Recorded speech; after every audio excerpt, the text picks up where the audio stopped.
structure fire, a fully involved house. We eventually extinguished it, but this old lady was like, "Can you just go check the room and see if you can find our family Bible?" And we went in. We was like, "Yes, man, we can go check it out." We went in. Of course, as firemen, we like, man, this room is fully involved. We know ain't nothing in here, but we're gonna do her this service to at least check. So we clearing the room, moving rubble and stuff out the way, and lo and behold, the Bible she was asking about was sitting there, not even wet. It wasn't even charred, like no fire touched it. And that, when you see something like that, that just changes everything for you, because it's just like this entire room was fully involved with fire. Everything is burnt, everything. But when we started moving sheetrock and insulation, just clearing stuff out the way, there it is. You're looking at it. The whole Bible like it wasn't. The Haitian Kings. The Haitian Kings. The Haitian Kings. It's the Haitian Kings Podcast.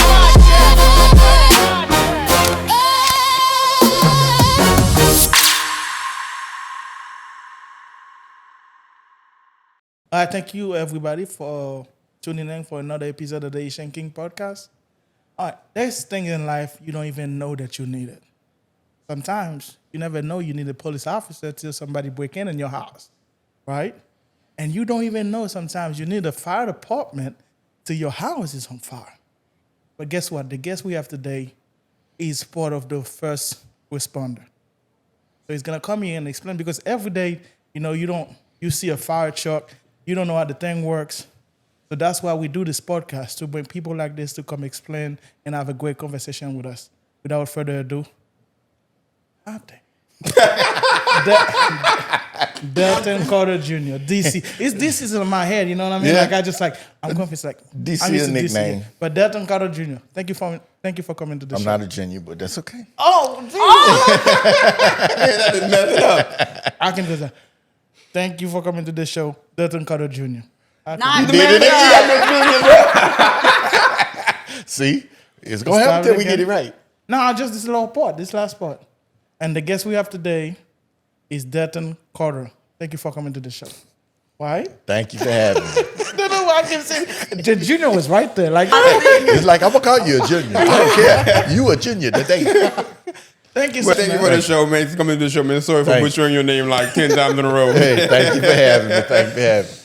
So, man, how you been, man? We're doing good. I mean, everything's going good. Okay, I know this is the second time, but this time we're gonna do it like we didn't have the first one. So tell us, who is Delton Carter?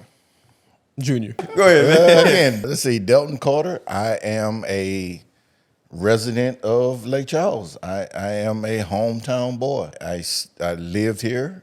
I was born here. I was raised here.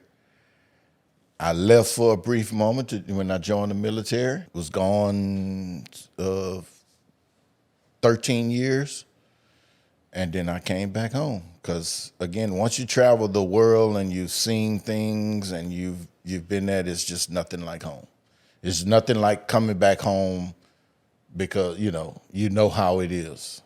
Like, I know we've kind of talked about this before, but please talk to us to the journey of how you became involved being a firefighter. Like, talk to us with the whole journey. Okay, so like I just said, being in the military, one of the key things in the job that I had was all about teamwork, brotherhood, doing for others. So when I transitioned out of the regular army into the National Guard, a friend of mine that was in my platoon introduced me to the fire service. And at first I was reluctant to do it because, again, I ain't know nothing about being a firefighter. Then I said, well, I'll give it a shot, because he told me they were hiring. So I went through the process. I passed the test. Then I passed the physical test. Then I got accepted to go to the academy, graduated the academy, ended up being on the fire truck, and after my first fire, I was hooked. So Was it like some sort of adrenaline? No, it wasn't even. I guess you could say yes. It was adrenaline rush because my first fire, and you can ask any firefighter to tell you, they always remember their first. My first fire was a fully involved car at a gas pump, at a gas station. And when we pulled up, the gas was still flowing, and as it was flowing, it was catching on fire. So, of course, in my head, you thinking, oh, this whole thing finna blow up. Yeah. Because you have this movie, theory in your head, playing in your you've seen it head. many That's times in what it movies, is. It wasn't like that. And then from that day, it was like, okay, so every day after that, once you get your first one, your first call fire, your first structure fire, room and contents fire, is just a drive after that. And what we call in the fire service is answering the call. Once you get that call to be in the fire service, it's once you're hooked, you're hooked. I can't say it no different than that. And any firefighter will tell you that. But that's the crazy part, because usually when there is fire, people are running. Yeah. And then you going in a situation like that, and you find Jordan, and like he's just like, and I want to keep doing this again. Correct. Where that is coming from. Correct. It's, and I don't want to say it like this. It's if you gave a firefighter a mental test or whatever, they probably would fail it, because you almost, and for lack of better words or lack of better phrase to say, you almost have to be crazy to be a firefighter. Because like you said, people running away from this and we're going in. But your training and your drive to do what's best for the community is what keeps us together. Because not everybody becomes a firefighter. Not everybody can do it.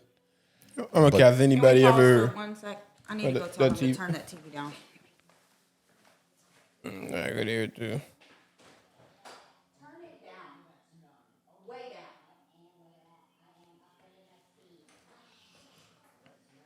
Got them kids in there? Oh man.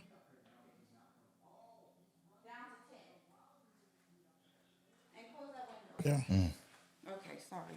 Make sure it's on record. So, but as you're saying, though, you got to be a crazy person to want a job where you're running towards danger.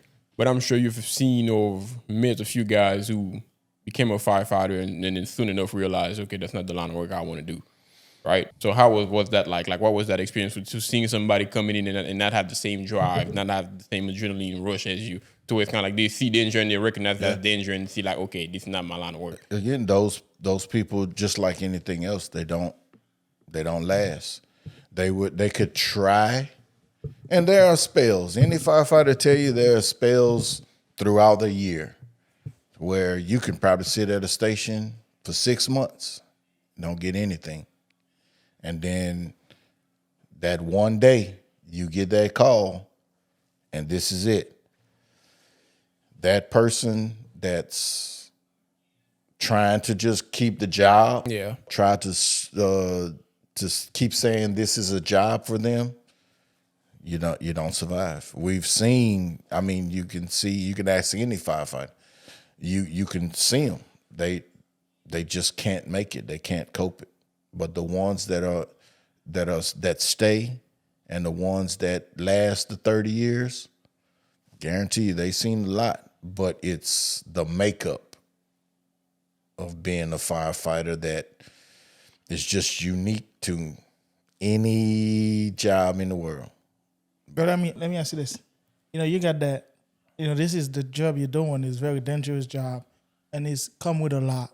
So I know you've seen a lot. Is there something that, like, a moment since you was a firefighter that marked you, that you'll never forget about? I think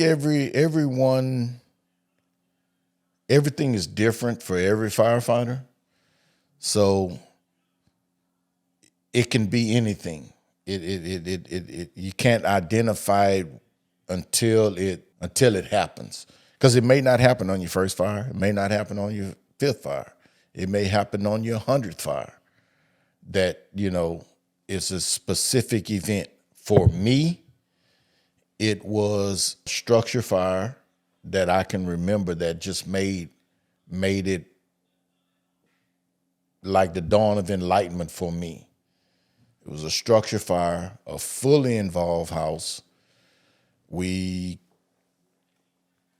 eventually extinguished it, but this old lady was like, "Can you just go check the room and see if you can find our family Bible?" And we went in. It was like, "Yes, ma'am, we can go check it out." We went in. Of course, as firemen, we like, man, this room was fully involved. We know ain't nothing in here, but we're gonna do her this service to at least check. So we clearing the room, moving rubble and stuff out the way, and lo and behold, the Bible she was asking about was sitting there, not even wet. It wasn't even charred. Like no fire touched it. And that, when you see something like that, that just changes everything for you, because it's just like this entire room was fully involved with fire. Everything is burnt. Everything. But when we started moving sheetrock and insulation and just clearing stuff out the way, there it is. You're looking at it.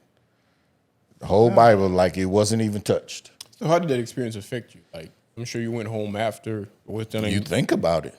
You literally, it's just like, I cannot, but you can't put it into words.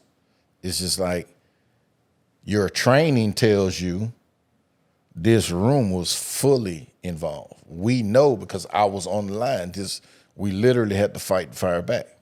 We know, as looking in the room, nothing survived. So you literally just take it and, okay, I see now. There are special things that happen in life. Again, I'm not one to say that miracles don't happen, but some things happen. And again, speaking of this older woman, all she wanted to know was, can we go in there and search for this Bible? It was nothing about her clothes, pictures. Did you get a chance to ask her why was that Bible so special to her? Because I did. And she said that this was a family Bible and it was like over 100 years old or something like that. And she was in charge of the family Bible. So when, I guess, people passed, and I mean, it had all the names of everybody in the family. When a new baby was born, they put it in this Bible, and they had certain scriptures that was earmarked for certain people and things like that. And she showed it to us, and it was like, wow. So, I mean, you see something like that, you literally can't. Yeah, so I got my next question for you. I remember the last time when you was here, and I asked you because I didn't know how the fire department thing started. So can you, give us a background from what you explained to us the last time? Like way back, how the fire department system started in the United States, how you was telling us how they the fire service. Yeah, the fire service, how it started, Yeah. That was very interesting. So the fire service, again, goes way beyond when there were new colonies in the United States. So you can go back way far back in Europe when kings and queens were existing around the world, and they had wars. Like I say, they would war. And then when fire became a thing, they started using fire in these wars. So there was a group of men that were tasked with, when these fires came about, they would go run and fight the fires. So they would put the fires out. So fast forward into the modern area, into the industrial age, the fire service started off as, let's say, I don't want to use the word gangs, but that's basically where it kind of was. because when they were building America in cities like Boston and Philadelphia, your original colonies, they built, brick walls with straw roofs and all this and that. And a group of men after that, let's just say before the First World War would come in, immigrants would come in, they would go to war and come back. And what they would do, they would protect their area, their little area where they lived. So if a fire broke out, these group of men or volunteers would run, and there was no aqueducts like anything like that in Rome, So they would have what they call the bucket brigade. So they would make a long line. These volunteers of the community would make this long line and just pass buckets along the way to fight the fire. So moving forward, when in the industrial age, when we start building engines and things like that, we move forward into the steam driven engines and stuff like that. So these guys what they did was they created a station where the men would hang out, and if a fire broke out, they would grab these horses and grab and hook it up to a buggy, and they would go and run to wherever this house fire was that caught on fire, and they would again fight the fire. Now the problem was that another group of guys on the other side of town or on the streets over or whatever would say they would make the run too.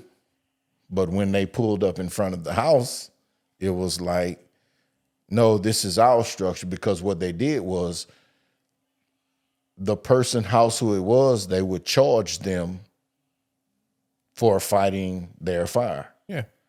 Right? They became a business in a sense. So that happened on for years. In comes Ben Franklin. Ben Franklin says, wait a minute. Oh, we can make money off of this. So let's start what we call insurance. So let's make these placards, and you can still see them in cities like Boston, these older colonial cities, and they're still in effect today. They don't mean anything, but they're still on houses or buildings. So let's say we'll make an insignia or a plaque that you have, and you'll put it next to your door. So now if you have a fire, when these guys will run to your fire, they'll say, oh no, this one is protected by us. So we'll fight the fire. In comes the new modern era of the volunteer fire department into your modern municipal fire department. So once they do that, when you pull up and they said, nope, this is ours. So now we understand we all in the same city. Yeah. So how about we all group together? And basically that is how all the station houses around the city became a thing. So now all the station houses became one department, and that department covered their entire city. So, I mean, it progressed and progressed to what we know as fire departments today, and the difference between volunteer fire departments. Yeah, and also that's what I was going to ask you, Nick, because that's also another thing you were telling us about last time about most firefighters are volunteers that do it for free. And then can you elaborate a bit more on that? So the volunteer fire service vastly outweighs the municipal fire department, the municipal paid on call, or your what they call your municipal department that's just a fully paid fire department. Yeah. Or a combination department. So the volunteer spirit is still vastly outweighs a lot of municipal fire departments because of smaller cities and towns that still exist in the United States today. So there are more smaller cities and towns in the United States than there are Big cities. large municipal cities. Yeah. So in your large municipal cities, when the city is created or it evolves into becoming a city with a certain amount of people, and they have a certain amount of revenue, they can pay a department. But most of your cities and smaller cities and towns in the United States, it's a volunteer. It's volunteer fire service that mans that area, and those guys are, again, vastly outweigh municipal fire departments because they doing this as a volunteer. They want to protect their city or town or what's another name? Parish. Township or village or whatever. They vastly outweigh, and they are completely dependent on the town protecting itself. So they pay for a fire truck or their gear or things like that. Whereas a city, I just budget for it, we get it. So Go ahead. No, also, now, you're the big dog, so that's mean you're not like the guys on the truck anymore. So now you're the fire chief.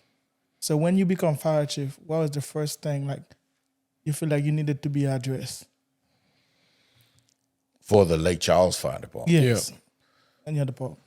So, okay, so being on the department at the time for 22 years or so, something like that, you sit back, because before I became the fire chief, I was the chief of training for 6 months, and then a training officer for 18 years. You sit back and you're watching and you're seeing a lot of things that's going on. And as a training officer, you're that linchpin. You're that you can see the firefighter side, and you can see, or should I say, you can see the operation side and you can see the administrative side. You're watching both sides. You can see them because you have to deal with both of them. You have to train the ops, and you have to get what you need from the admin, right?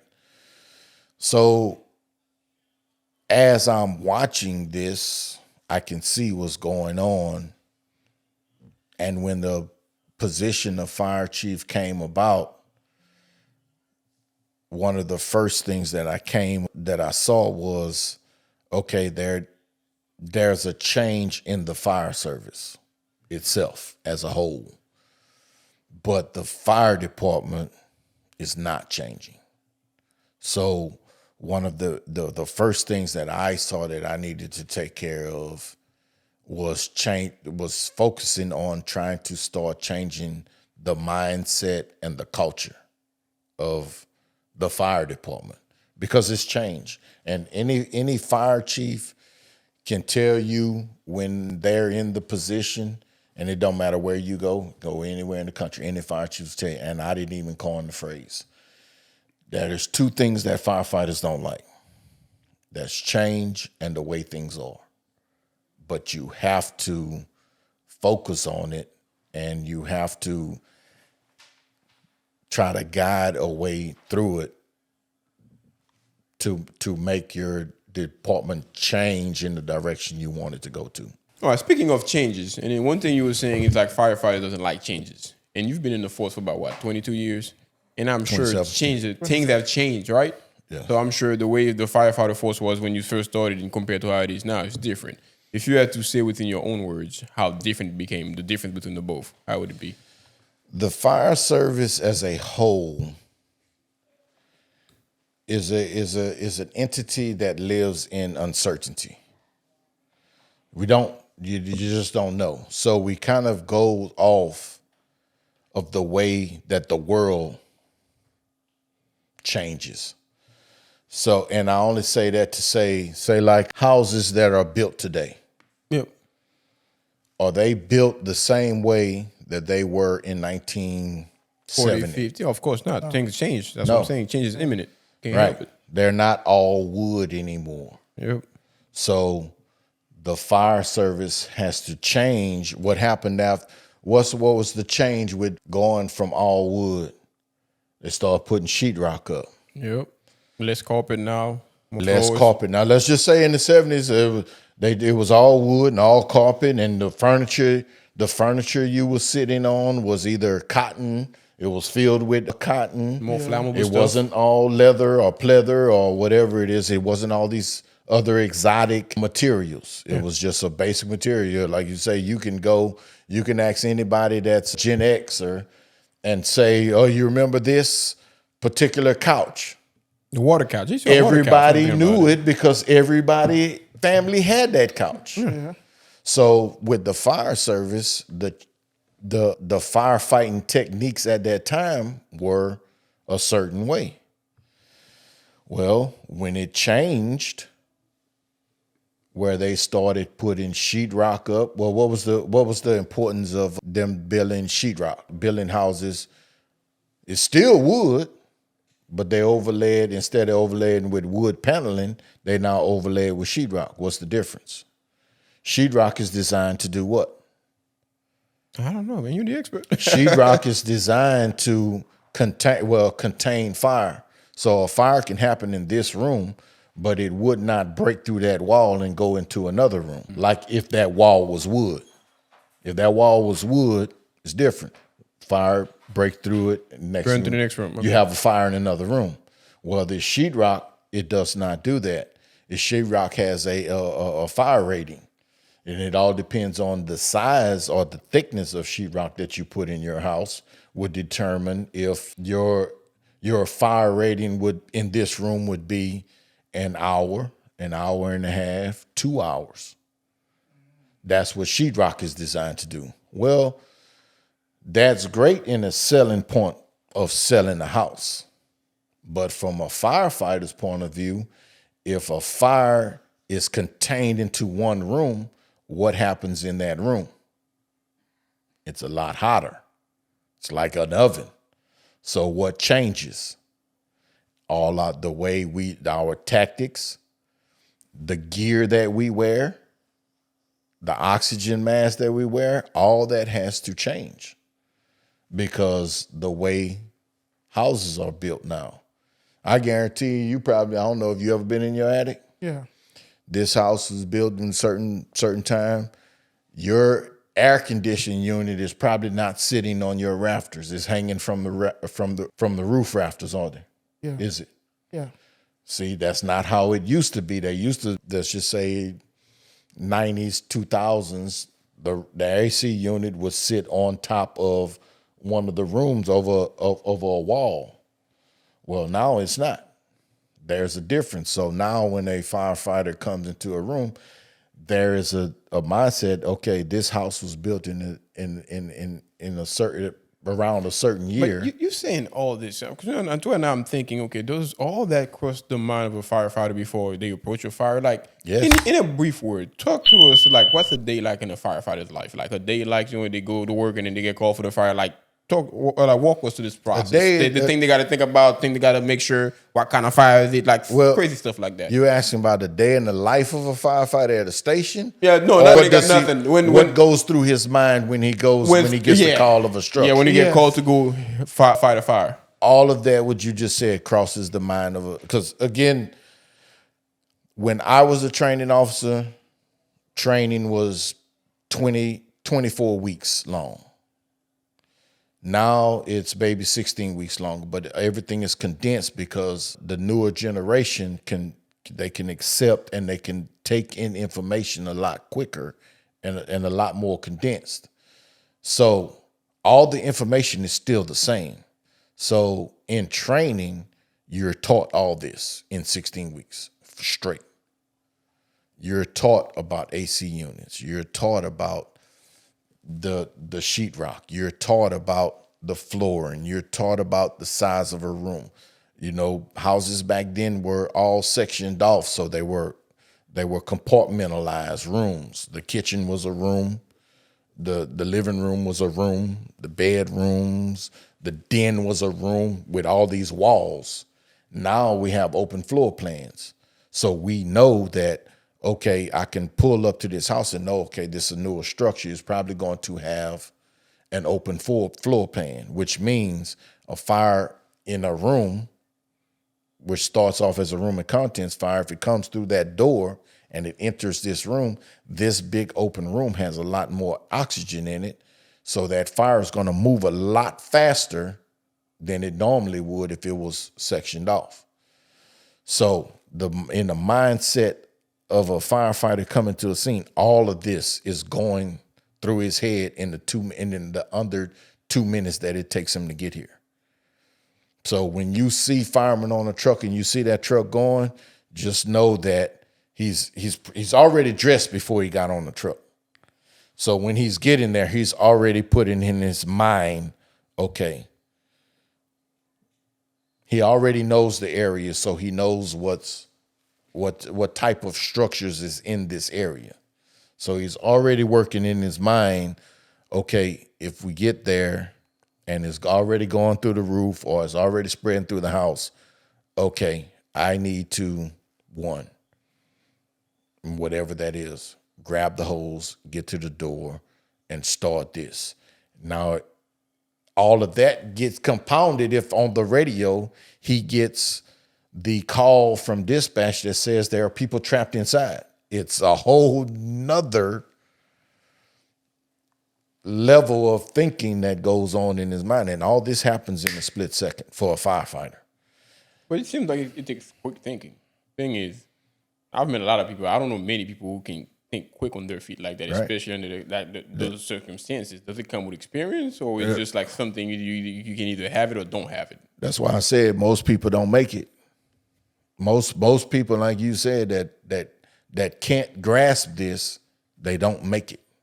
They can't make it because they just can't do it. The one thing about the fire service, what I've learned, and when we say it's not a job, we ask even in interviews, do you want to do this as a job or a career? We ask that for a reason, because that is the first part of determining if this person will make it. If we're finna move forward. If they're wired for that kind of work, I guess. Right. So when you ask them, well, you want a job or you want a career? And they say, well, I want a career. I want to make a career out of this. That's okay. Now we're talking about 30 years at least. Okay. So you've already set in your mind from day one that you want to do this for at least 30 years. The next step is the training. Now during training, again, we put you in training fire. It's live fire, but it's training fire. And we put you through the physical, the physical stresses of the job and putting you through all the training and teaching you all this is done for a reason, just to see if you're going to make it. You make it through training, that's one thing. That's training. Once you get on a fire truck, it's live. It's real. But the training can be applied to a live. That's where your captains and your drivers and your district chiefs come into play at with advancing your mentality towards this career that you want. So when it comes to a fireman getting on a scene, and I can name all these things that's going through his mind when he get there, it's all second nature.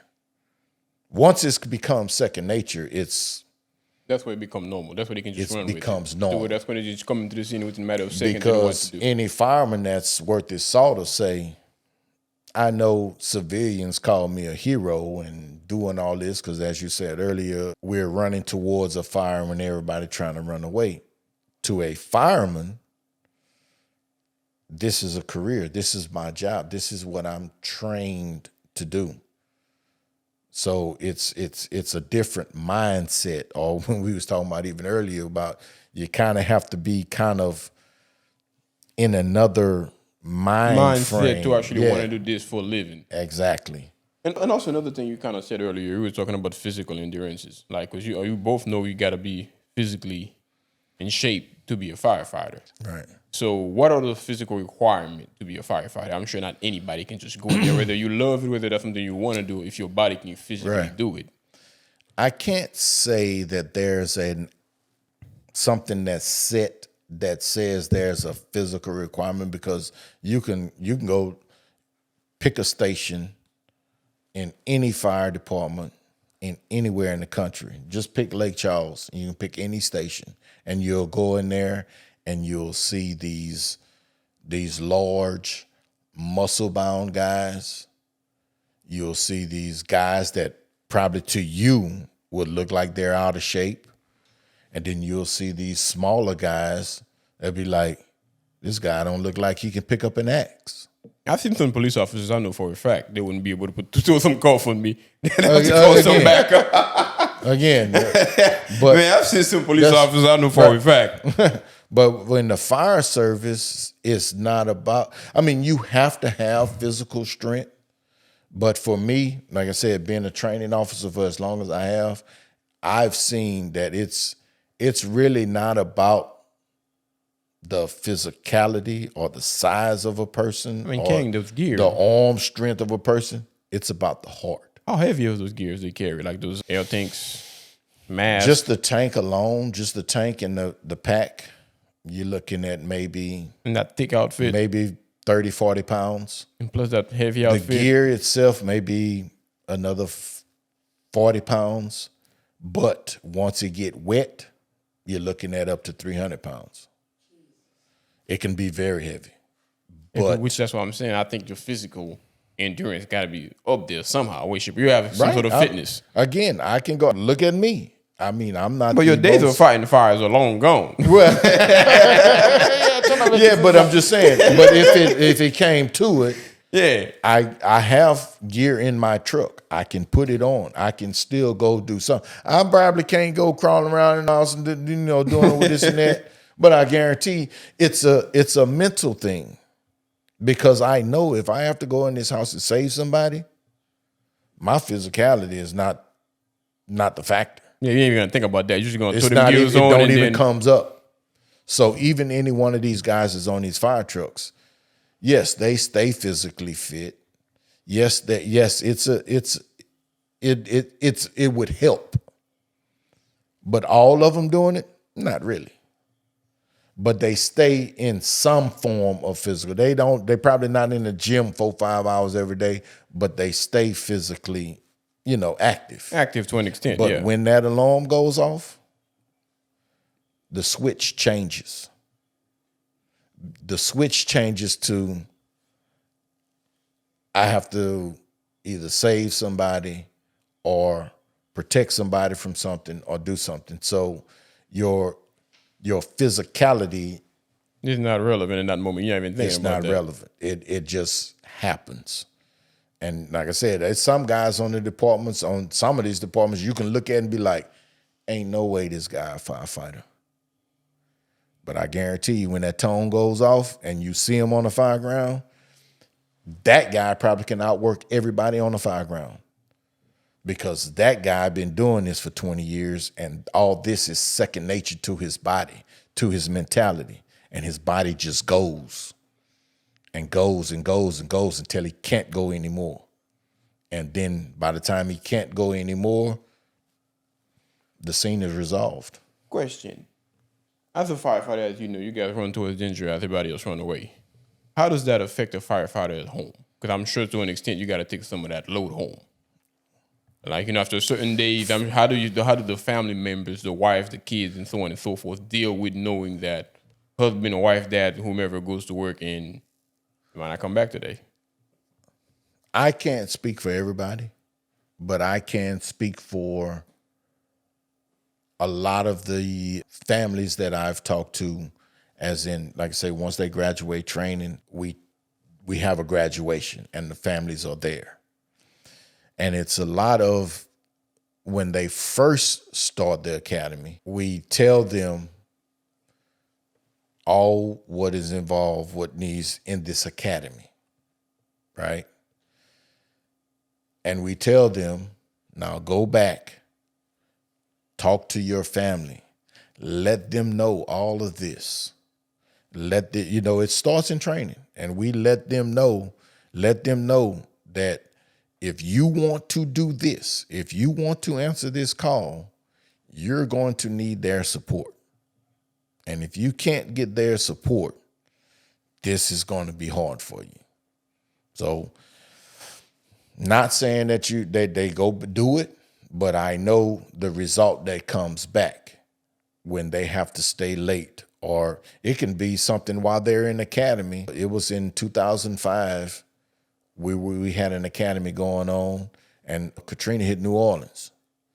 The academy that was in, we literally told them, this is it. Get on buses, and we're going to New Orleans to evacuate people. And we took like 14 school buses down to New Orleans. So it's literally in training, you're telling your family, anything can happen.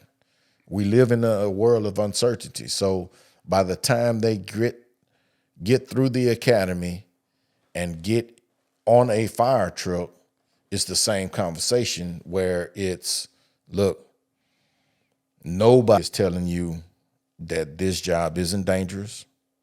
Nobody is telling you that you possibly won't come home. Nobody is telling you that you won't get in some kind of situation, because things happen on the fireground. This job is dangerous. It's probably one of the most dangerous jobs in the country. If you're willing to accept that, you have to get the acceptance and the willingness from someone that's willing to support you in doing that. Yeah, but let me ask you this though. So now you're the fire chief, and to do a segue from that question, like mental health is a big deal, right? Mm-hmm. Like you've seen things, you've seen a bad accident, you see somebody burned alive, you couldn't do nothing about it. So those things compile, years and years of, days after days. So now, just like back in the days, it was just you. Now you got a whole department. There's the guys are your responsibility. Right. So how you make sure their mental health is a priority? How you taking care of that? So how I deal with it as the fire chief, I have a staff that has people that works under them. So I put it out to, okay, my staff, all these guys works in offices. So I tell them, the people that work for them, the only people that has somebody that works on the actual fire truck is the assistant chiefs that has district chiefs that has people that works on fire trucks. So you basically just tell them, look, watch your people. Notice the changes. Because you know your guys. These are your guys. For a district chief, these are his stations. These are your guys. You talking to your captain. You go visit the stations. You pay attention. You can go talk to the guys in there, but pay attention to any abnormalities, because it'll show. One day a guy is the happy-go-lucky, smiling every day, love to be at work guy, to where you start going over there and he's the sheltered, don't want to talk to you, not smiling. That's a change. You might want to call him in your office. Let's talk. It's little things that they very subtle, very little things that can happen in the world. Because again, we're living in a fire service that's predominantly male. Now, over the years, we have a lot of females joining the fire service, but that doesn't change the fact that when something happens to a person, you change, you become different.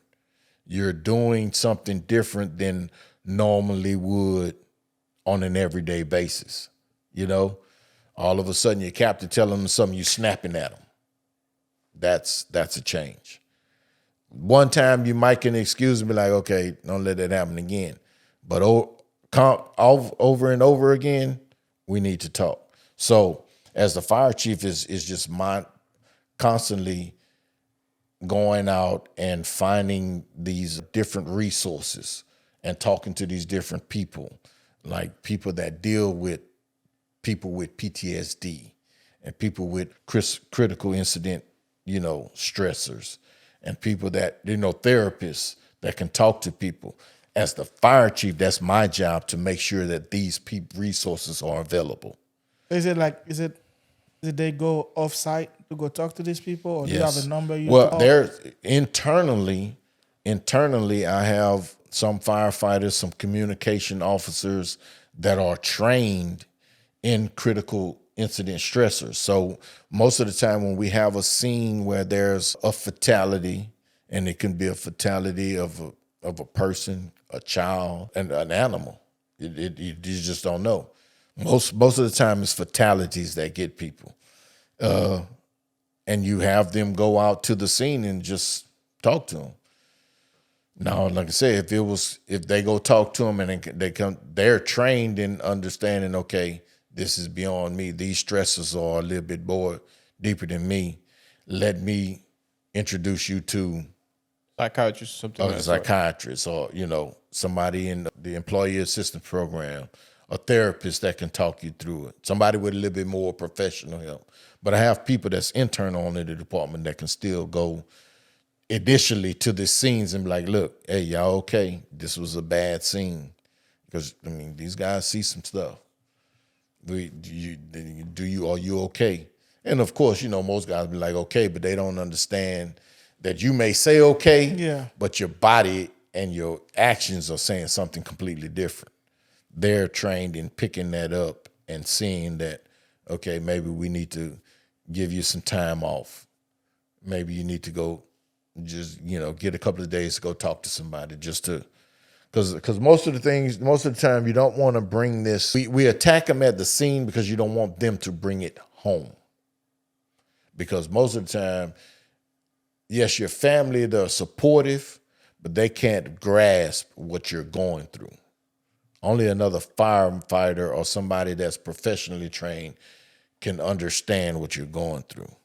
Because most of the time a guy can meet a woman or a woman can meet a guy, and you're in the fire service and this happens and you take that home, they don't know how to deal with it. Yeah. So when they don't know how to deal with it, you're responding to them not being able to deal with it, and anything can happen. So that's what we want to avoid. So we have these critical incident stress managers that can go to the scene and identify these things, and then we can start getting professional help. Hey, you still watching, right? That means you're enjoying it. So follow, like, share, subscribe. All right, let's get back to the show. But let me ask you this. I've always said this, myself personally. I've always said I felt like teachers, police officers, and firefighters are underpaid. Do you feel like, in your opinion, as a police chief, you feel like firefighters are underpaid for that line of work they're involved in? I can't say that's a tough question, and it could be kind of difficult. But I will say this. It doesn't matter what profession you're in, what job you're in, anybody would feel they're underpaid for what they're doing, right? In the fire service, it doesn't matter, because you can be, I guarantee you can probably go talk to some union people in Washington State, and they're saying they're being underpaid, even though they make $175,000 starting. You know what I'm saying? Yeah. But $175,000 starting in Washington State Don't mean much. So it depends where you are. Anywhere where they say, just from what we do, and the fire service has changed from being, it's becoming a thing where we're not even saying we're firefighters anymore. What they're calling us is all hazards departments now. Because firefighters, to get deployed to anything. It's not just fires anymore. But saying anything, do you think your firefighters are trained for quote unquote anything?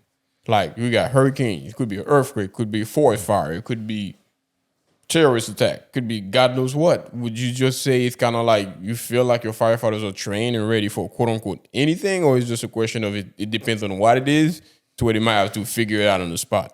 I would say the latter. It would say you can train for what you think is going to happen in your city, but when something out of the ordinary happens, you're learning on the spot. Yeah. And then once you get through it, then we train for that. Remember earlier when I said we live in a world of uncertainty? Yep. You just don't know. A fireman can be sitting in a room watching TV just like we're sitting here talking right now, doing nothing. And soon as that alarm goes off, you do not know what that dispatcher is finna say. That's why you listening. And she can say anything. And at some point it may be, okay, I heard structure fire. Boom, my mind is finna start focusing on what I need to do. What am I listening to? Where is it? What information does she have is given out? To a plane crash in Lake Charles. And this is like, What do we do? Yeah. okay, we never had that, but I know that jet fuel burns different from this. You know what I'm saying? Yeah. So we know we have foam, so I know I'm going to have to go probably do the foam, or depending on which airport is at, okay, we're not going to be there in charge because each one of those airports have their own fire department, so we're going to support them. Yeah. So we know they have special gear that deals with Those kind of jet fires. fuel and stuff. So it's, you don't know. So we would be there just for support. But while you're there, guess what? You know what? We never really trained with those two airports. How about we start doing some more and more training with them? So what happened here, If it happened again, be more ready. we'll be more ready. That's literally the life of what we do. I can train you for specific things, as in structure fires, vehicle accidents, birthing babies, CPR, this and that. But anything can happen. You can be trained for the basics and deal with it, but most firemen know, okay, this is beyond my scope. I got a two-faced question for you. As you know, we live in Southwest Louisiana.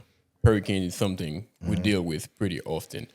The first phase of the question is, are you guys trained for hurricane? And the second phase would be, how did you guys deal with the previous hurricane that just happened recently in 2021? Well, I mean, I can say you can't train for a hurricane.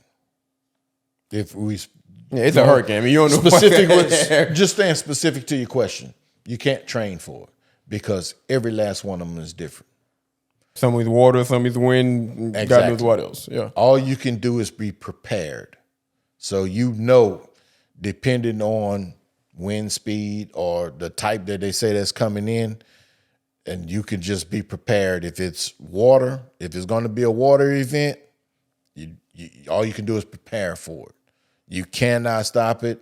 You cannot deter it or in any way or form. You just have to be Are prepared you guys for whatever. required to stay behind during those kind of events? That is a decision on the fire chief on what I decide to do based on previous hurricane events. What about the last So one, I can't Cat say 5? we are required, but at the time, let's say the last one Laura. before I was the chief. Oh, that was before your time. Okay. That was before I was the chief. That was in 2020. Yeah, 2021, I believe. 2020. Well, you Yeah. were the one- oh, 2020. okay, had my Yeah, I date became wrong. fire chief in 2022. So the chief then was basing it on what we had before that, which was, I'm gonna say Gustav or one of them Yeah, something like that. Yeah. one of them that came through here, that Arita, that happened then. Yeah. You see what I'm saying? So he just said, okay, we didn't evacuate for Rita. So we were all stuck in the city. And when it passed, again, firemen in the city, how are we clearing the roads? We can't, because now we're trying to clear from the inside out. Y'all don't have no equipment, the proper equipment to do Well, it. we had the equipment, but it was more of, okay, I'm jammed in. The roads are blocked. You know, you're literally trying to clear roads from the inside out. because no matter what you say, when people evacuate, they ain't evacuating long. They coming back. In a few days, they'll be back. Yeah. They coming back. Whether gotta you make got sure. roads clear or not, right? That's what happened, let's say, during Rita.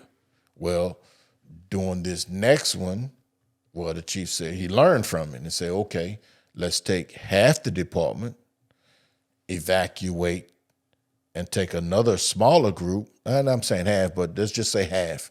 The other half stay in the city and we'll bunker down here. Once it passed, now you have an outside group that's fighting its way in, clearing roads from the outside. And Have from an the interior inside, group. there you go. You learn from your It mistakes. happens a lot clearer. Yeah. You see what I'm saying? It clears the roads a lot quicker. So that's you kind of just learn as you go, because you can't be trained for it. You can only be prepared. So now, as under as the fire chief now, our plan is to do the same thing. Evacuate half, a smaller group stay. Well, it's a little bit more than half. I figured a little bit more than half would evacuate. The smaller group can stay in, hunker down, and then we can clear that, because that larger group can attack more. Yeah, plus I'm guessing they can bring Areas back to more clear equipment in. and so on and so forth. Absolutely. Yeah. So it's just evolve as we go. So we was talking about like training, right? Training is a very important part of the fire department. So how often you're training people on the job? So you mean as in Like every day, Like training for, like you may say, the events that don't happen as often, but you guys just to stay fresh. our guys, they train every day. Okay, even though Guys there's on the nothing fire truck train every day. There's something that they can do every day, because it can be, and I'm not talking about where they're training, doing physical training. It can be we're training on, okay, policies and procedures today. It can be training on something as simple as putting on your gear, because we said at this station, we hadn't had a fire in a couple of days. One thing we know about the fire service, all the training that you do, if you don't use it, you will lose it. Yeah.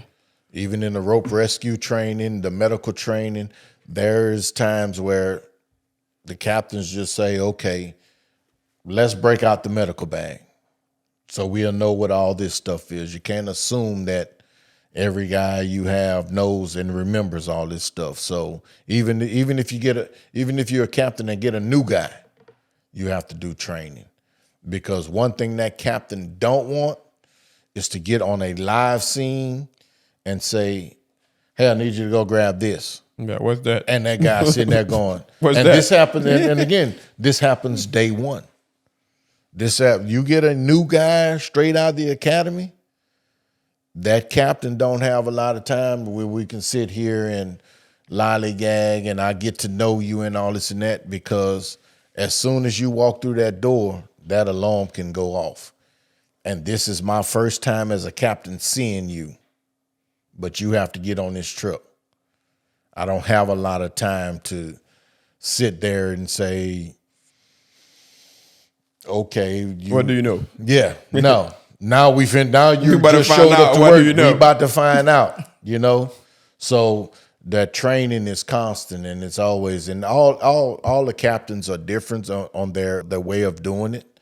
And even the district chiefs can be over several stations.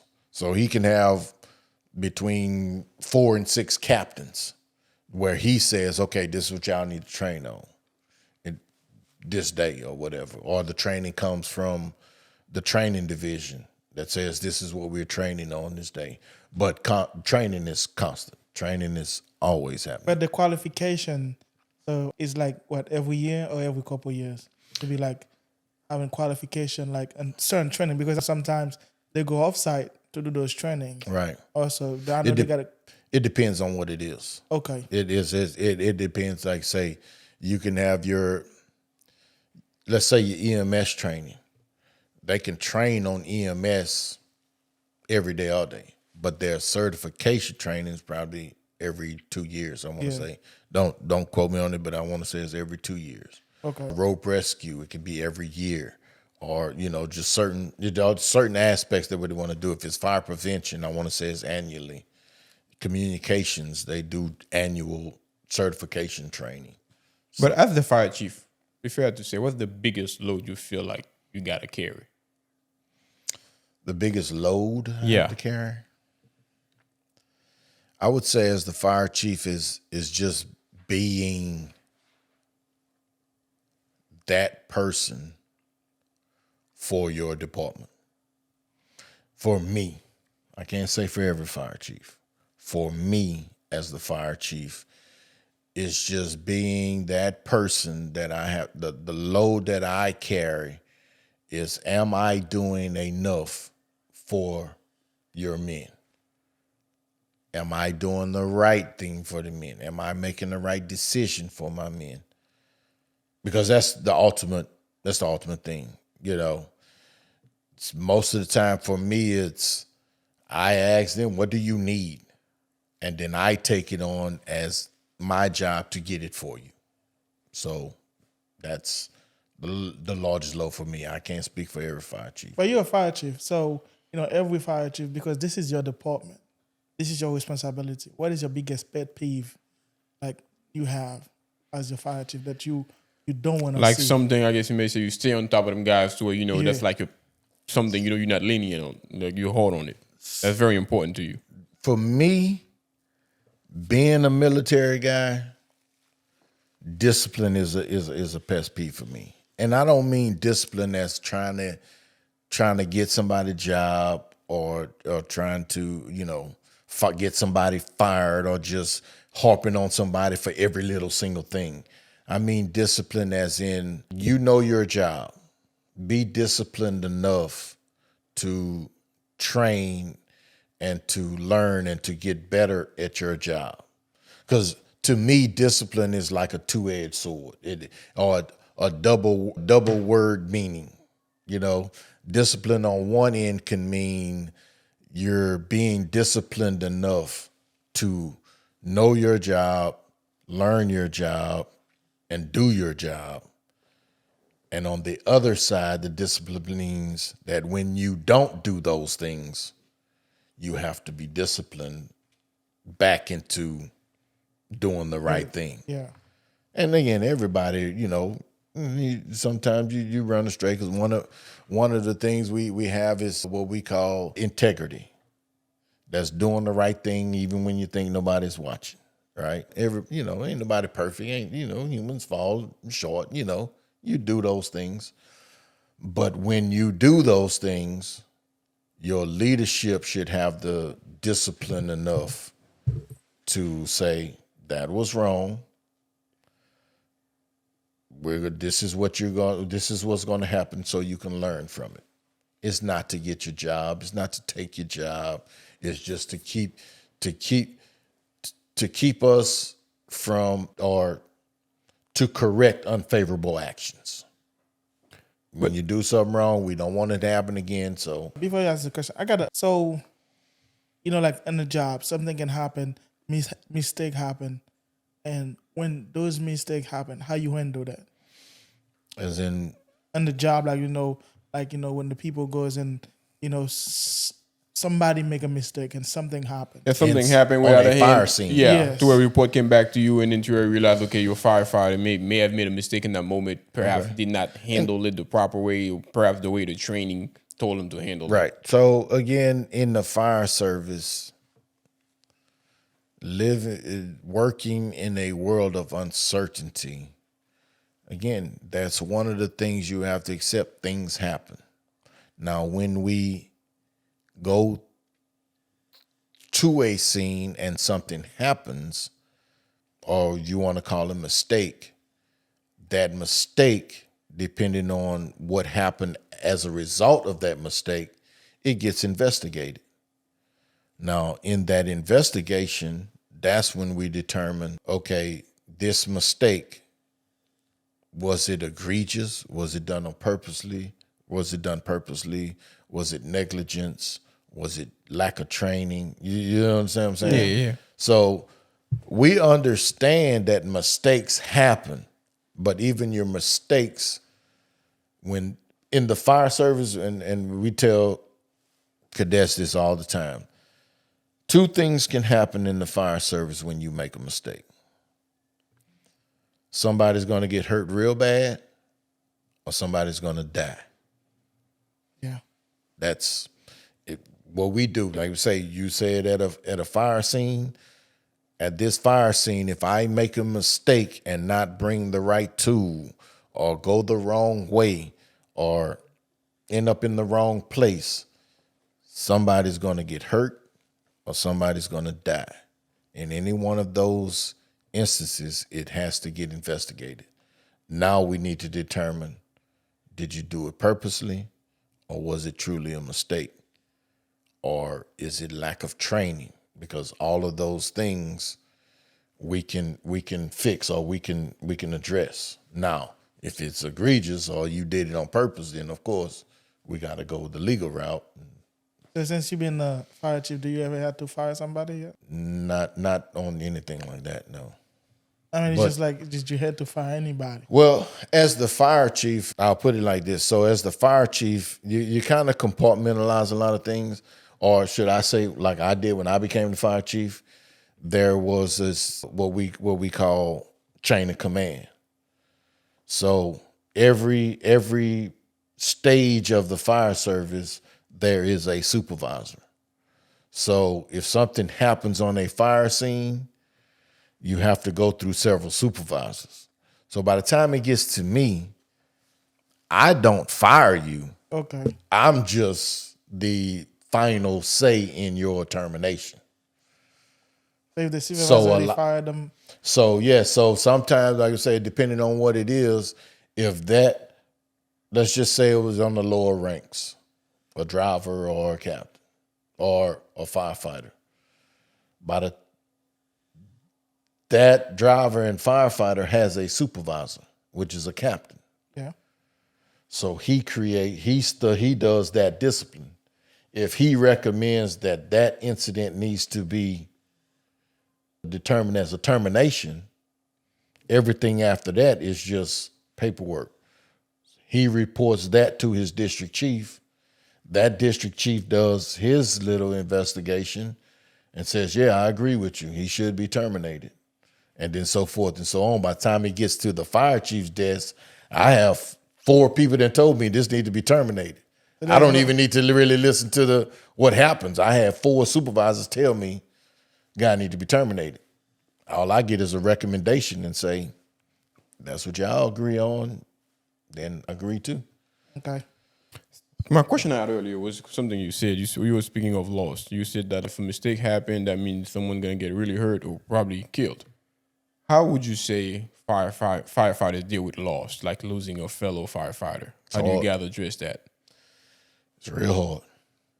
It's like well, I can't even say it's like that. It's definitely losing a family member. If you ever lost a family member, how that feels is how it feels to lose another firefighter. What's the mental health like? Past that, like the mental health, like, how do you approach the job knowing that you lost a fellow brother doing that line of work? And that's one thing when you know this is a dangerous job, but there's a whole different thing when you have dealt with losing a fellow fighter. I think like now you can see it with your own eyes. This is actually dangerous. How do you move forward within that line of work? And that from your mental perspective. That goes back to what we was talking about earlier when we said answering the call, or when we was talking about the mental capacity of a firefighter that answered the call. It's different. It's more of a thought of, yes, I lost a brother firefighter or sister firefighter, but how I honor them is by getting back on the fire truck and continuing on. Because you know that fellow firefighter, brother or sister, would have 100% said, if you died, the way to honor you is to get back on the truck, keep fighting a good fight, keep doing what we're doing. Don't give up. So dealing with loss for a firefighter, it's hard because you're losing a family member. Let's take basically, you lose a mother, father, sister, brother, uncle. You lose a family member. Do you quit going to work? Nah, you gotta keep going. You gotta keep living. It's the same concept. It's just in a different package. It's just, I know just yesterday we were on a truck together. He was sitting in that seat. And now today he's not. But that's Of course, you may have to take some time off just to wrap your head around it. But in the fire service, even that time off, the entire fire department, I'm not even going to say just the department, because just in Lake Charles area, we're such a close-knit community between Westlake, Moss Bluff, Corliss, Sulphur. It's such a close community. Even if you took off, those firefighters in that area would be there for you. They would come by your house. They would talk, because most of you guys know each other. So it's there. And when all of these people saying, look, just get through it, and look, we'll get back on the truck, and we'll keep moving on. I got a two-phase question for you. So the first one would be, what is this job taught you about people? And then the second phase would be the same question, but what it thoughts about this job taught about yourself. So the first part of that question, what has it taught me about people? I would say, you're talking about being the fire chief. Yes. Being the fire chief, what it talks about me and people are, should I say, vast. It's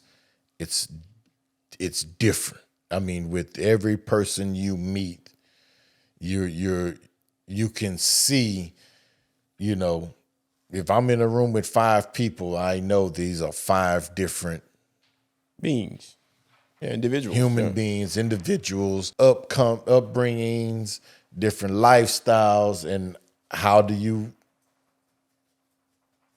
navigate that? You can't. You shouldn't even try. You should just be you. So just to go into the second part of that question, what has it taught me about being me? Taught me about me is that it's not easy, because you cannot just be you. If that makes sense to you. I can't be me how I am when I'm sitting in the living room with my mom and dad or my little brothers and sisters. I can't be that person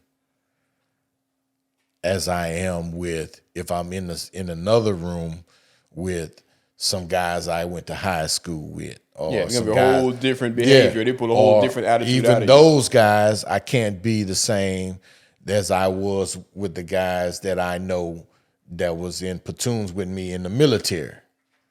And I definitely can't be that guy when I'm sitting on the 10th floor at City Hall when I'm talking to the mayor and the city council or the city administrator. So you have to be a versatile person. Because again, even when we first started talking, you put a camera in my face, you freeze. I don't like it. I'm not saying I can't do it. Yeah. It's just not my first thing. Because before I became the fire chief and before I became a firefighter, I was a soldier. And we talking 16 years of training and doing and being invisible. My entire career in the military, just doing what I did in the military as being a 19 Delta Cav Scout, was being invisible.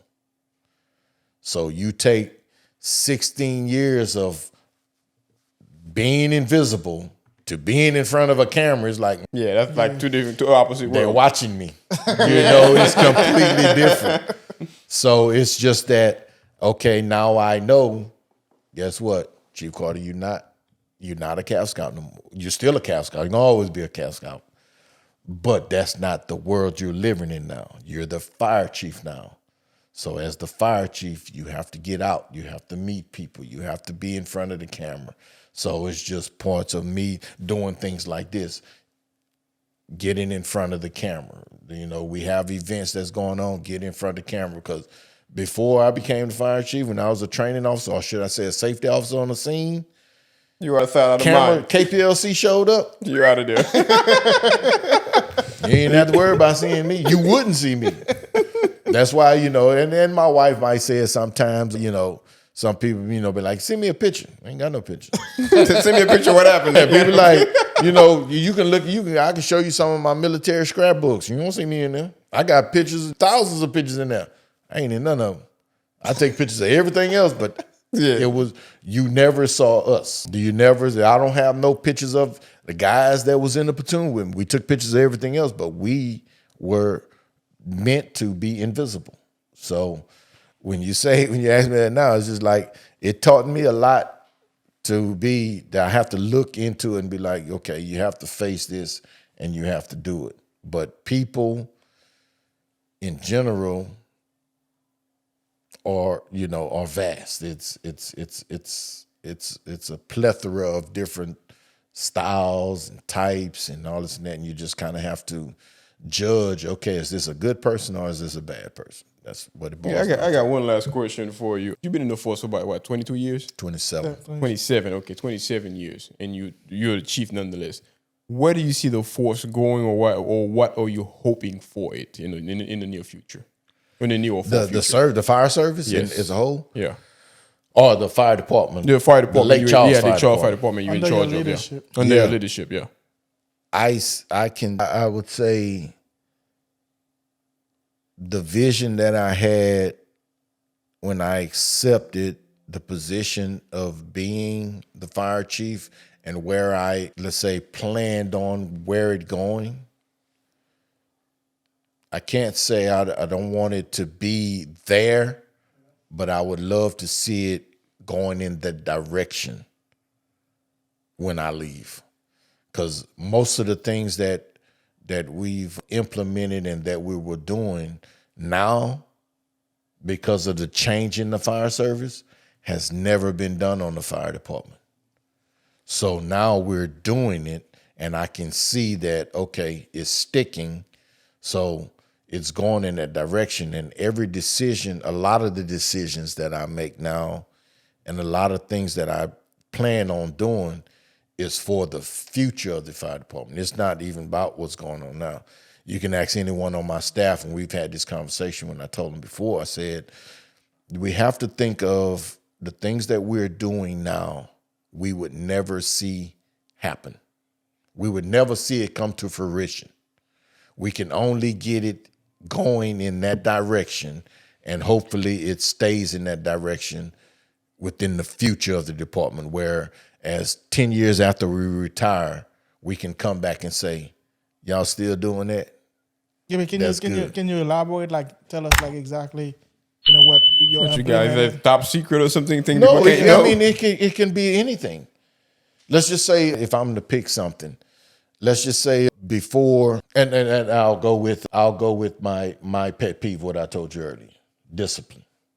So before my appointment as the chief, it was a thing, but it wasn't a thing. Discipline only happened back then when somebody did something like, we can't help this, we gotta fire you. But when I say discipline, I mean as far as in, this is supposed to happen. If it don't happen, then you have to discipline. So we see that discipline is happening more and more now, where captains are being more vocal in telling their crews, hey, look, this is what we supposed to be doing. Y'all ain't doing it. I'm not saying we're trying to take nobody's job. It's just correcting unfavorable actions. Whereas district chiefs are telling captains, hey, we ain't doing that no more. This is the route the new chief is want to go with these things. Same thing with assistant chiefs. Hey, district chiefs, this is the way we're doing things now. It's your job to start taking care of these things. Things like that is going in that direction where we're changing the course of the department. And again, it'll catch up eventually. You're going from it never being happen to is now being a thing. So once we move in, to that, even with training, okay, we did training, but now training has a more of an impact now, especially with the newer generation, and it's more of an impact with these newer guys, and they want to do it, they want to get it. So now we're getting into it. So in the future, who knows what aspect we're going to be doing of that, So we always ask people, as the last question, when all said and done, what you want your legacy to be? When all said and done, what my legacy to be? I guess my legacy would be the change, is what I was just talking about. Did we change it for the better? Did we make the right decisions for what was in front of us at the time? Did I do what I set out to do as my first appointment as the fire chief? Did those things change? Or did we keep the department moving forward, and we didn't just have a stalemate and stopped at one place and just stayed there for however long I'm the fire chief? Well said. You got a question? I got one last one. I know I said the one before that was my last one. But let's just hypothetically, like, right, a 16, 15, 18-year-old kid walked up to you and be like, I want to become a firefighter one day. Like, I don't know, follow the same career you had, making all the way to the top. What would you tell them? I would first ask him, is he sure? Or is he sure? And I guess another question I would ask, and I'm only thinking about this recently happened. That's why when you ask that, I say, why? Why do you want to be a firefighter? I want to be a hero. That's just a random answer. And I would much rather you tell me the truth, and be honest with me, so I can say, well, that's probably not what's going to happen. You want to be a hero, go be a cop. I'd be, just to be honest with you, because like as I said earlier in the interview, no firefighter see themselves as heroes. Yeah, it's just our career, it's our path, it's our life. This is what we do. And if you want to come in here and thinking you want to be a hero, which means you're going to come in and make mistakes. And what did we say about mistakes? Can't let somebody get hurt or killed. Or you're going to get somebody killed. It's just like we just say, if you ever hear, even if you're a firefighter already, or if you talk, and another one of my questions would be, are you afraid of fire? That's a real quick. That's a big question that's been around for a long time. I would have thought if you want to be a firefighter, that would be like the most. But what would you say? I mean.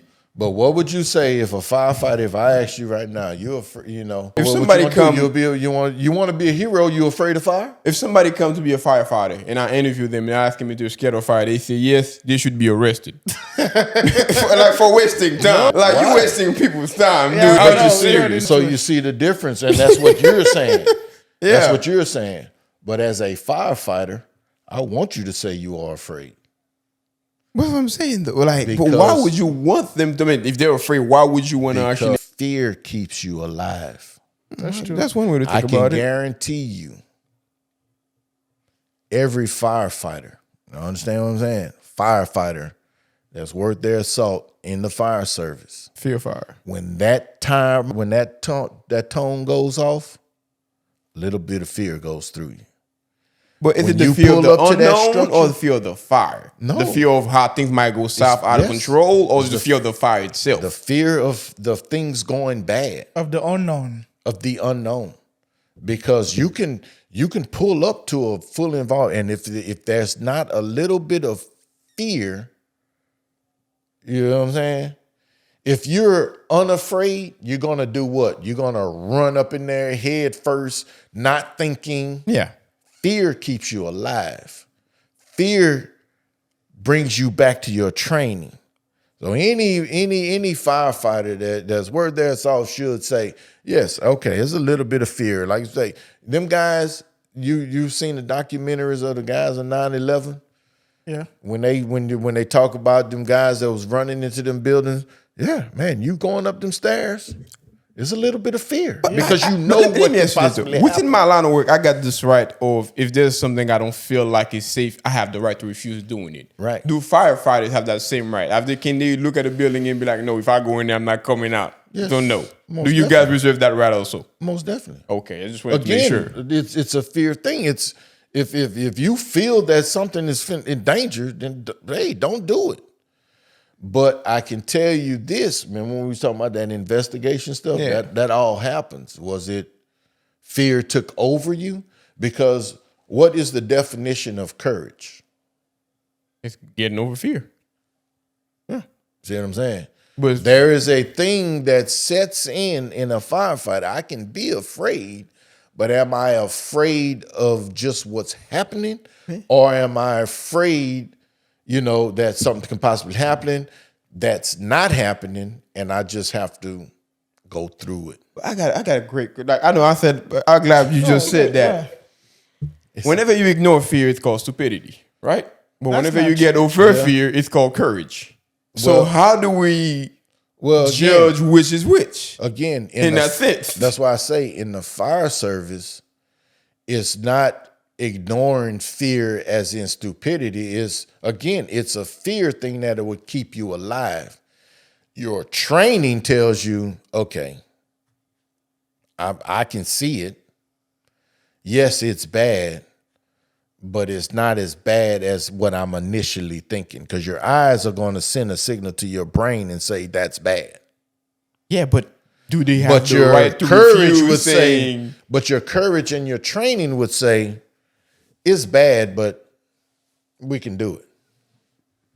You know what I'm saying? Yeah, I got but it. again, in the beginning of the interview where I said, yeah, is it out of work for you? you can give a firefighter a mental test and he'll probably fail it. Yeah. Because he has that courage that's right. Just go off what you said. That courage that say the no fear, which is stupidity. Yeah. But your training says, yeah, it's stupid, but we're trained on We'll find a way to manage this because we that's what can we make do. this work. We'll make it work because that's what we do, I guess. Yeah. Because my eyes are telling me this house is fully involved, but my training tells me is actually not. So your eyes will tell you, no, don't do that, which will tell your brain, and your brain will tell your body, fear, don't do it. But your training kicks in and says, yeah, it's bad, but look, I have on an $8,000 set of bunker gear, a $8,000 set of air mask and air this, and that, and have a hose that's pumping 250 GPMs of water. We can make this work. You see what I'm saying? Yeah. So it's not so much as ignoring fear, which is stupidity. It's just your courage or your bravery is stepping up and saying, yeah, it's bad. And then your training kicks in and say, but I'm trained to deal with this stupidity. That's I mean, I want to say, I know like you say you're not heroes, but like to me, Yeah, when I you feel hear like these things, yeah. it take a lot of courage. It takes a lot of courage to run towards danger. because like on and then purpose. I feel like being a volunteer in the fire department, you never get me, and I appreciate all them guys. I'll just have to say it. I think to me, like being from a different country and come here and see like most of those guys, most of the people is just always like volunteer. You know what I mean? To go do this job. I'm like, man, to me it's kind of like maybe because I didn't grow up in it and I like never, seeing stuff like that, volunteering for a dangerous job. yeah, like but I who think does it's that? a great like Yeah. brotherhood type mentality. Like, just say, I'm gonna be supporting my neighborhood. I'm gonna go volunteer to go fight fires at somebody's house. I always appreciate that. And then the second thing that I felt like that was very important is just like when one of your died, and then the service is just mind blowing to me. It's just like everybody, the amount of trucks, the amount of people supporting, the funeral is wonderful. Like it's like the last time I seen it, it was like, man, it make me wanna, drain you for a while, but then I think about it. No, it's not me. one thing about firemen and policemen. I can't talk about. They will go all out to honor their fallen. Oh yeah. Service, the military too, but they say I've seen all three, but in those three, they will honor their fallen, because again, it's an honor. It's thing. an honor. Yeah, You died in the service of And your the community. volunteer Yeah. spirit, to go what you said there, I mean, the volunteer spirit has to be, it's a very powerful thing, Yes. because it's more than just a paycheck, or it's more than just a Yes. job. It's really about, the volunteer spirit is about your community. It's Helping. about the people in your, helping the people in your area. So I will do this without getting paid for it, just to help you. Yeah. That's a strong spirit when Yeah, when you're I dealing mean, to with me, the it's just volunteer like spirit. that's why I respect, the fire department a lot. I always that's why I wanted to have, somebody from the fire department. Yeah. to Yeah, the come chief and- nonetheless, and yeah. then say I got the big dog. Yeah. You know what I mean? To come in and have a conversation, but you deserve your flowers, because what your guys do is not like. It's not something- light. I'm it's guess not- you guys seeing it from the inside, y'all may look at it, okay, that's what we do, that's our job, ain't nothing to it. But Right. from people looking at it from the outside, I can tell you straight the hell up right now, I ain't running towards no fire. Yeah. Yeah. That ain't happening this lifetime. not- But, If I do that, trust me, I got like an important family member, my kid or something. Yeah. I ain't running there for no stranger I ain't never met. So Yeah. which And means, most of the people- yeah, that's what I'm most of saying. the But people- whenever you're looking at it from that perspective, and here's this guy who's a volunteer, don't even get paid for it, and then that's what Yeah, he does. You that's gotta what they do. show the ultimate respect Yes. towards that. You get what I'm saying? It's kind of like, Appreciate this that. something I know I'm not man enough to do, yet I'm seeing a man who's doing it. Right. So Yes. therefore, it's kind of like, yeah. And it's like selfless. You're Yeah, just selflessly, you're not yeah. even looking at yourself. even thinking just about like it. you're not thinking about it because you're not even. There's a fire. I'm just here to help. Right. And I'm gonna do everything I can. To me, that's like honorable. Like that's big respect That's the for those ultimate guys. honor, yes. Yeah, so therefore, I guess you may say, thank you. Yeah. I guess you Yeah, can thank take you. from us in the service from the fire department, from what they've been doing over the years, because trust me, y'all might look at it as something like, but take it from us, it ain't nothing like. To run towards danger on purpose. Yeah. It ain't nothing like. And I don't know if you had any more questions. No, that was it, man. Thank Anything you so else much. I guess you may wanted to say you didn't get a chance Oh, to no, ask you? I'm good. You got everything out? Yeah. Thank you so much. Good. Thank you so much for coming to the show again, man. That was a wonderful conversation, and I hope we can do this again. Once again, Anytime, hopefully, yeah. Give me a call. I'm gonna For sure, right? For sure. And as you can tell, we got the man that's afraid of camera. Yeah. To be comfortable in front of the camera. Hey, like I said, man, hey, That's what we do, man. that's Yeah. what we do. This is the Haitian King Podcast, and it's like as per usual, my name is Hugo Valco. This is Vajim Hector. And follow, like, share, subscribe. Don't be scared. Get in the comments. Put your thoughts, questions for the next time, and then as per usual, till the next time. All right. It's about to go off. You know what I thought you was gonna ask say in the very beginning when you did the intro? You know how you said you never know if you need a cop until you gotta call a cop or whatever. I thought you were gonna say you never know if you need a firefighter unless you got a squirrel in your yard. Somebody call you guys like my That's what I'm saying. Like, you calling for your cat stuck in the tree? Hell no.